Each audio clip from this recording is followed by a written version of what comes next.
Class का एक topper बच्चा जिसने 6th, 7th, 8th, 9th, 10th लगभग हर एक क्लास में हर एक एग्जाम में टॉप किया, लेकिन 11th में उसके 30% मार्क्स आए। और रीजन, वजह फिजिक्स, केमिस्ट्री या मैथ्स नहीं थी। प्रॉब्लम एक ऐसी प्रॉब्लम थी जिससे ज्यादातर बच्चे आज की डेट में जूझ रहे हैं। मैं बात कर रहा हूं वरुण की। वरुण एक बहुत स्मार्ट बच्चा था, कम पढ़ के भी देखा जाए तो वो बहुत अच्छे मार्क्स स्कोर करता था। 10th में मुझे याद है उसके 93-94% मार्क्स आए थे, जिसकी खुशी में उसको घर वालों ने एक मोबाइल फोन भी गिफ्ट किया था। तो फिर वरुण ने भी बाकी बच्चों की तरह सोशल मीडिया अकाउंट बनाया। उसने इंस्टाग्राम पे अकाउंट बनाया, यूट्यूब पे अकाउंट बनाया, नेटफ्लिक्स का सब्सक्रिप्शन खरीदा।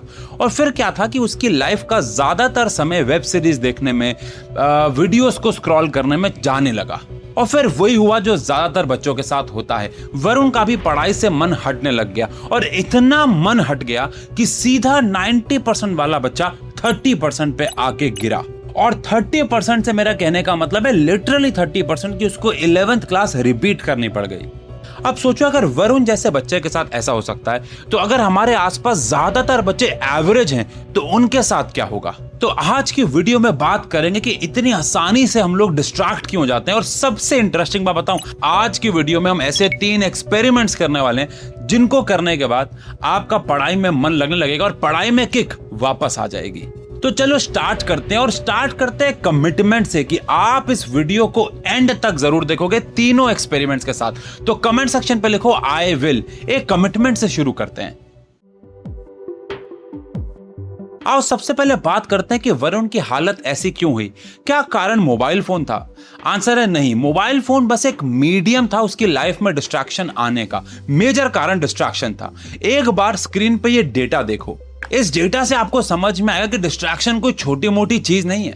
मिनिस्ट्री ऑफ एजुकेशन के अकॉर्डिंग हर साल लगभग 28% स्टूडेंट्स यानी करीब 65 लाख स्टूडेंट्स या तो अपनी क्लास रिपीट करते हैं या फिर ड्रॉप ले लेते हैं। और एक्सपर्ट्स कहते हैं कि इसके पीछे का रीजन सिर्फ सिलेबस का डिफिकल्ट होना नहीं है, इसमें poor study plans, time management और स्ट्रेस भी आता है। और इन सब का कहीं ना कहीं सीधा कनेक्शन डिस्ट्रैक्शन से है। कभी सोच के देखो, ऐसा कभी हुआ है कि आप अपने दोस्त के साथ लेट से कोई मूवी का सीन डिस्कस कर रहे हो और वो कोई सीन बताता है और आप सोच में पड़ जाते हो कि यार ये सीन भी कभी आया था। या फिर इस वीडियो की बात कर लो, इस वीडियो को देखते देखते अभी से ही कितनी बार आपने अपना ध्यान इस वीडियो से बीच बीच में हटाया होगा, किसी नोटिफिकेशन की वजह से, किसी आवाज की वजह से, या फिर दिमाग में किसी भी रैंडम थॉट की वजह से।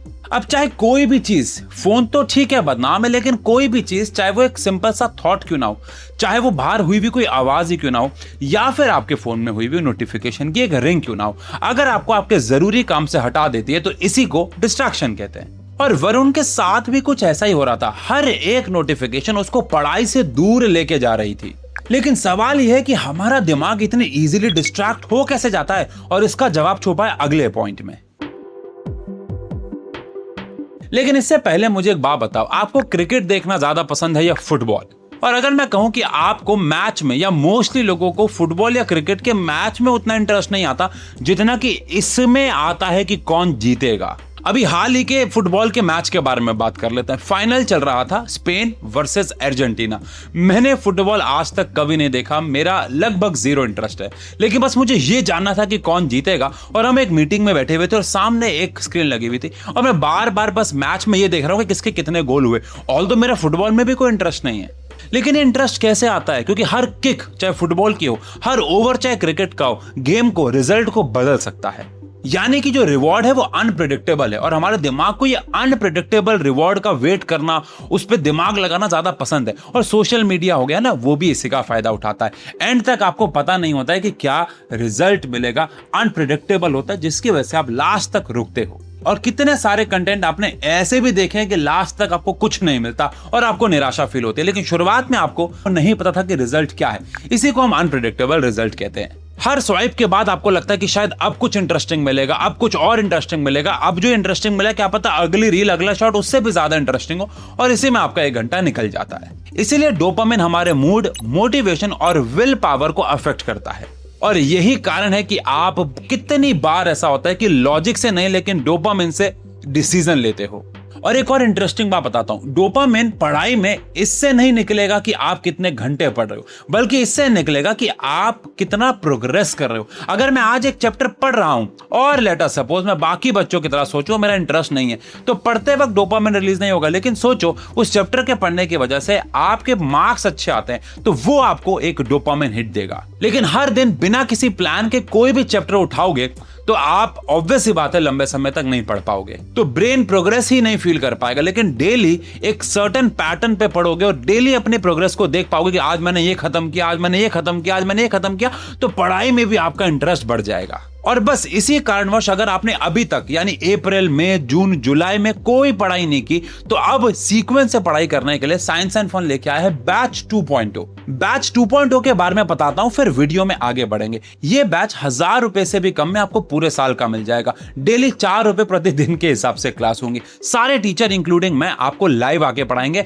चाहे आप 9th के हो, 10th के हो, 11th, 12th, साइंस या फिर कॉमर्स स्ट्रीम के हो। शुरुआती दिनों में एक्स्ट्रा क्लासेस लेके आपको बाकी बच्चों के बराबर लेके आएंगे, जो आपका सिलेबस छूटा है उसको कवर करवाएंगे, और फिर नवंबर तक आपके सिलेबस को खत्म करके फिर नवंबर, दिसंबर, जनवरी, फेब्रुअरी, मार्च प्रॉपर रिवीजन होगी, एग्जाम के एंड तक आपका हाथ नहीं छोड़ेंगे।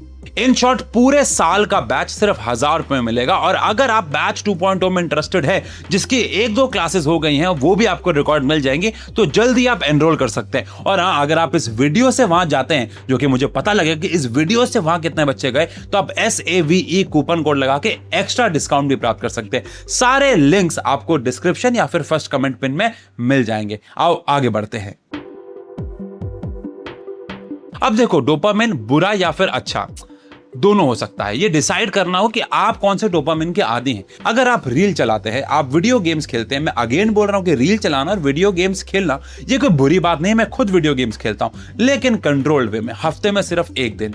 लेकिन अगर आप ये रोज करते हैं तो आपकी बॉडी में आपको डोपामिन तो रिलीज होता है, मजा आता है और ये भी जरूरी है, लेकिन आप पूरे हफ्ते ये कर रहे हैं तो ये एक फेक डोपामिन है। असली डोपामिन क्या है जिसके लिए आपको क्रेव करना चाहिए?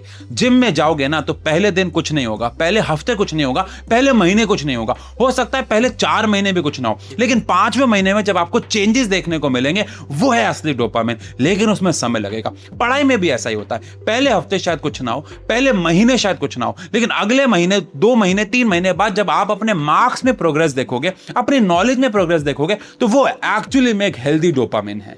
शॉर्ट में बोलूं तो इंस्टेंट डोपामिन जो आपको मिलता है वो आपके लिए कुछ हद तक हेल्दी नहीं है, लेकिन जो लॉन्ग टर्म पे आपको डोपामिन मिलेगा वो एक्चुअली में आपकी लाइफ को बदलेगा। तो हमें हमारी लाइफ में डोपामिन को बैलेंस करके चलना, जैसे कि मैंने पीछे बताया। अगर आप सिर्फ चीप डोपामिन के पीछे भागेंगे तो ये लॉन्ग डोपामिन, जो हेल्दी डोपामिन है, इनके पीछे आप कहीं भाग ही नहीं पाओगे, क्योंकि रील देखने के बाद इंस्टेंट डोपामिन मिल रहा है, लेकिन पढ़ाई में लेट। अब आप पढ़ाई में भी इंस्टेंट डोपामिन ढूंढोगे जो कि आपको मिलने नहीं वाला, तो इसमें बैलेंस बना के चले। अब इसमें बैलेंस कैसे बनाएं, इसके लिए मैंने आपको वीडियो के शुरुआत में बताया था कि 3 एक्सपेरिमेंट्स लेके आया हूं। University of California San Diego के रिसर्चर्स डॉक्टर डेविड क्लेनफील्ड और कॉनराड फू ने रिवॉर्ड और लर्निंग को समझने के लिए कुछ इंटरेस्टिंग एक्सपेरिमेंट्स किए। Experiment 1, positive reinforcement. अब पहले एक्सपेरिमेंट में उन्होंने समझना चाहा कि क्या सिर्फ रिवॉर्ड देके ब्रेन को एक नई हैबिट सिखाई जा सकती है। इसलिए उन्होंने शुरुआत में एक रैट को एक केज में रखा और केज में एक लिवर लगाया। शुरुआत में रैट को कुछ समझ में नहीं आ रहा था और वो पूरे केज में इधर उधर घूमने लगा, लेकिन घूमते घूमते उसका हाथ गलती से लिवर पे लग गया और इंस्टेंटली उसके सामने खाना आ गया और यहीं से गेम पलटी। अगली बार जब उसे भूख लगी तो उसने पूरा का पूरा पिंजरा यानी केज एक्सप्लोर करने के बजाय सिर्फ लिवर को ढूंढना शुरू कर दिया। क्यों? क्योंकि उसके ब्रेन ने सीधा एक कनेक्शन बना लिया कि effort is equal to reward. और इसी प्रिंसिपल को पॉजिटिव रीइंफोर्समेंट कहते हैं, जिसमें हमारी पढ़ाई को मैं एक हैक में कन्वर्ट करके आपको देता हूं। Break your work into chunks. अब सबसे बड़ी गलती बच्चे क्या करते हैं, वो पूरे के पूरे चैप्टर को और कभी कभार तो पूरे सिलेबस को एक साथ लेके बैठ जाते हैं कि मैं इन्हें आज खत्म करूंगा। ऐसा बिल्कुल भी नहीं करना है। आपको हर एक चैप्टर को छोटे छोटे चंक्स में बांट देना है। अगर आप बहुत लंबा नहीं बैठ सकते और बहुत जल्दी डिस्ट्रैक्ट होते हो तो 15 से लेके 20 मिनट का एक चंक बनाओ, 10 से लेके 15 मिनट का एक चंक बना लो। जैसे आप उस पार्ट को खत्म करोगे, आपके दिमाग को एक रिवॉर्ड मिलेगा कि यार मैंने एक पार्ट खत्म कर दिया। और उस एक पार्ट खत्म करने से जो आपको अच्छा फील होगा, उसकी वजह से आप दूसरे पार्ट की तरफ भी आसानी से पहुंच पाओगे और दूसरा पार्ट भी खत्म करोगे, हो सकता है तीसरा, चौथा, पांचवा भी, और चैप्टर खत्म करना आसान हो जाए और आपका ब्रेन धीरे धीरे पढ़ाई के बर्डन को एक प्रोग्रेस में कन्वर्ट करना शुरू कर देगा और फिर आपको पढ़ाई में मजा आने लगेगा। अब आते हैं एक्सपेरिमेंट सेकंड पे, यानी कि नेगेटिव रीइंफोर्समेंट। अब यहां पे दूसरे एक्सपेरिमेंट में यह देखना था कि क्या सिर्फ हमारा दिमाग एक रिवॉर्ड से ही अपने आप को एक हैबिट बना सकता है या फिर ऐसा नहीं है, या फिर हम प्रॉब्लम से बचने के लिए भी एक नई हैबिट जनरेट कर सकते हैं। अब यहां पर उन्होंने पिंजरे में फिर से एक रैट को रखा और इस बार नीचे जो पिंजरा था उसमें हल्का हल्का शॉक था। अब उस शॉक से बचने के लिए रैट पूरे पिंजरे में भाग रहा था और जैसे उसका हाथ लिवर पे लगा, इलेक्ट्रिक शॉक बंद हो गया और जब अगली बार इलेक्ट्रिक शॉक शुरू हुआ तो सीधा रैट लिवर के पास गया और उसने उसको बंद किया। यानी पहले उसको खाने का रिवॉर्ड मिल रहा था, लेकिन अब उसकी तरफ एक इलेक्ट्रिक शॉक था, यानी कि नेगेटिव रीइंफोर्समेंट। लेकिन दोनों से उसका एंड रिजल्ट सेम था, यानी कि लिवर को दबाना। लेकिन इसको हम पढ़ाई में कैसे यूज कर सकते हैं?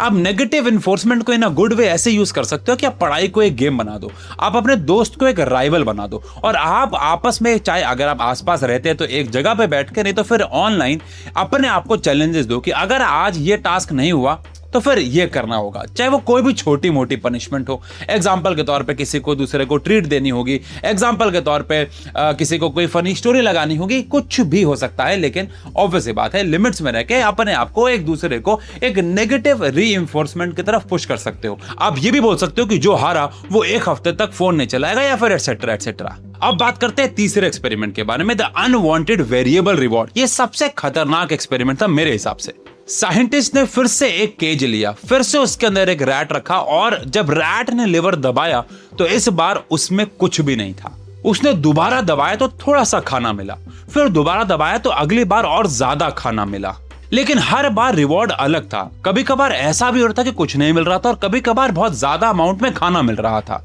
और इसी कारणवश रैट बार बार लिवर दबाया जा रहा था कि पता नहीं आगे क्या मिलेगा, पता नहीं आगे क्या मिलेगा। और उसको पिछली बार लिवर दबाने पे क्या मिला था इसका उस पर ध्यान में नहीं था, बस वो पागलों की तरह लिवर दबाया जा रहा था। हम इंस्टाग्राम की रील्स, हम लोग यूट्यूब के शॉर्ट्स बिना नोइंगली बस ऐसे ही स्क्रॉल करते रहते हैं। हर बार स्वाइप करने पे ब्रेन बोलता है एक बार और, ब्रेन बोलता है एक बार और, बिकॉज आपको लगता है कि अगली वाली और अच्छी होगी, अगली वाली और अच्छी होगी, विच बेसिकली मीन्स आप रैट की तरह उस लूप में फंस जाते हो। तो बस सिंपल सी बात है कि आपको लिवर को बार बार नहीं दबाना है, आपको उस वाले केज से बचना है जहां पे आपको पता ही नहीं है कि रिवॉर्ड क्या होगा, क्योंकि आप उस रिवॉर्ड के चक्कर में कहीं ना कहीं फंस जाओगे। अब मैं फिर जाते जाते ये बोलूंगा कि मैं ये नहीं कह रहा हूं कि आप रील्स चलाना बंद कर दें, आप शॉर्ट्स देखना बंद कर दें, आप वीडियो गेम्स खेलना बंद कर दें। नहीं, मैं ये कह रहा हूं कि आपके जीवन में बैलेंस होना चाहिए। आपकी लाइफ में कुछ ऐसे महीने आएंगे जहां पे आपको ये सब छोड़ना पड़ेगा, कुछ ऐसे महीने भी आएंगे जहां पे आप पढ़ाई भी नहीं करोगे और इन सब पे आप ज्यादा टाइम दोगे। हमारी लाइफ में भी ऐसे दिन आते हैं, फाइनल एग्जाम के दिनों पे पूरा दिन यूट्यूब पे लाइव क्लासेस चलती है, सब छूट जाता है। लेकिन वहीं पे जब एग्जाम खत्म होते हैं और रिजल्ट आना होता है, उस बीच हम लोग काफी फ्री होते हैं, हम लोग बाहर घूमने जाते हैं फैमिली के साथ, वीडियो गेम्स खेलता हूं मैं, हर संडे अपनी फैमिली को टाइम देता हूं, उनके साथ गेम्स खेलता हूं। इसका मतलब ये नहीं कि मैंने जीना छोड़ दिया, लेकिन जीवन में बैलेंस बनाओगे तो सब कुछ अच्छा होगा। आई होप आज की वीडियो से आप समझ गए कि कैसे आप अपनी एडिक्शन को शिफ्ट कर सकते हो बुरी चीजों से अच्छी चीजों की तरफ, और ये थोड़ा सा मुश्किल है लेकिन नामुमकिन नहीं है। आई होप आप आज से ही ट्राई करेंगे। बाकी हाँ, बैच 2.0 के लिंक आपको डिस्क्रिप्शन और फर्स्ट कमेंट में मिल जाएंगे, जाके चेक जरूर कीजिएगा और SAVE कूपन कोड जरूर लगाइएगा। मिलते हैं ऐसी और वीडियोस में, तब तक के लिए बाय बाय।